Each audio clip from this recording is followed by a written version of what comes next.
Guys రీసెంట్గా ఆహాలో అపరాధి అనే మలయాళం మూవీ తెలుగు డబ్బింగ్తో స్ట్రీమ్ అవుతుంది కదా. అయితే నేను ఆ మూవీని జస్ట్ ఇప్పుడే చూడడం అయితే జరిగిందండి.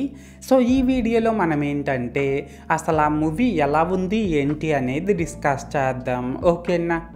అయితే ఇక్కడ ఫస్ట్ ఆఫ్ ఆల్ ఈ మూవీలో స్పాయిలర్స్ లేకుండా బేసిక్గా స్టోరీ లైన్ ఏంటంటే గైస్, అలెక్స్ అనే ఒక రైటర్ ఏమో తను లవ్ చేసిన అర్చన అనే అమ్మాయిని రోడ్ ట్రిప్కి తీసుకెళ్తున్నప్పుడు మధ్యలో కార్ బ్రేక్ డౌన్ అయిపోవడం వల్ల వాళ్ళిద్దరూ ఒక బంగ్లాలోకి అయితే వెళ్తారన్నమాట. సో అలా వాళ్ళు బంగ్లాలోకి వెళ్ళిన తర్వాత ఆ బంగ్లాలో వాళ్ళకి ఉన్ని అనే ఒక వ్యక్తి అయితే కనిపిస్తాడు.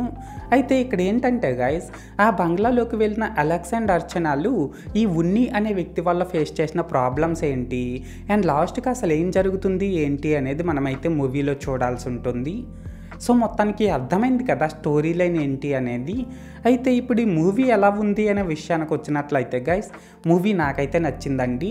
ఎస్పెషల్లీ థ్రిల్లర్ మూవీస్ అంటే ఇష్టపడే వాళ్ళకి ఈ మూవీ చాలా బాగా నచ్చుతుందన్నమాట.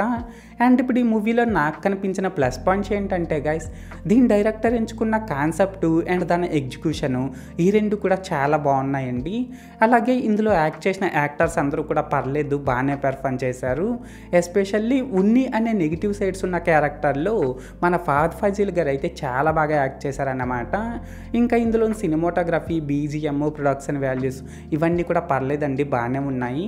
లాస్ట్గా ఏంటంటే గైస్, ఈ movie run time just 1.5 hours మాత్రమే ఉండడం వల్ల మూవీని చూస్తున్నప్పుడు మనకు పెద్దగా బోరింగ్ ఫీల్ అయితే కలగదన్నమాట. సో మొత్తానికి ప్లస్ పాయింట్స్ విషయానికి వచ్చినట్లయితే ఇదన్నమాట మ్యాటర్. అండ్ ఇప్పుడు ఈ మూవీలో నాకు కనిపించిన మైనస్ పాయింట్స్ ఏంటంటే గైస్, ఈ మూవీలో నాకైతే పెద్దగా మైనస్ పాయింట్స్ అయితే కనిపించలేదండి, జస్ట్ రెండే కనిపించాయి. అవేంటంటే ఇందులో స్టోరీ మొత్తం కూడా ఒక్క బంగ్లాలోనే జరగడం వల్ల కొన్ని సీన్స్ రిపీటెడ్గా వస్తున్న ఫీలింగ్ అయితే మనకు కంపల్సరీగా కలుగుతుందండి. అలాగే ఇందులో ఫస్ట్ హాఫ్లో స్టోరీ నెరేషన్ కొంచెం స్లోగా ఉండడం వల్ల ఫస్ట్ హాఫ్ అయితే కొద్దిగా స్లో పేస్లోనే రన్ అవుతుందన్నమాట. సో మొత్తానికి మైనస్ పాయింట్స్ విషయానికి వచ్చినట్లయితే ఇదన్నమాట మ్యాటర్. అయితే ఇక్కడ ఓవరాల్గా ఏంటంటే గైస్, ఈ అపరాధి మూవీ బాగుందా బాగాలేదనేసి అంటే నేను ముందు చెప్పినట్లు మూవీ నాకైతే నచ్చిందండి. అండ్ నేను ఈ మూవీకి 5కి 3 రేటింగ్ ఇస్తున్నా. సో మీరు కూడా ఒకవేళ ముందే ఈ మూవీని చూస్తున్నట్లయితే మీరు ఈ మూవీకి ఎంత రేటింగ్ ఇస్తారో అది కామెంట్ సెక్షన్లో చెప్పేయండి, మర్చిపోకండి.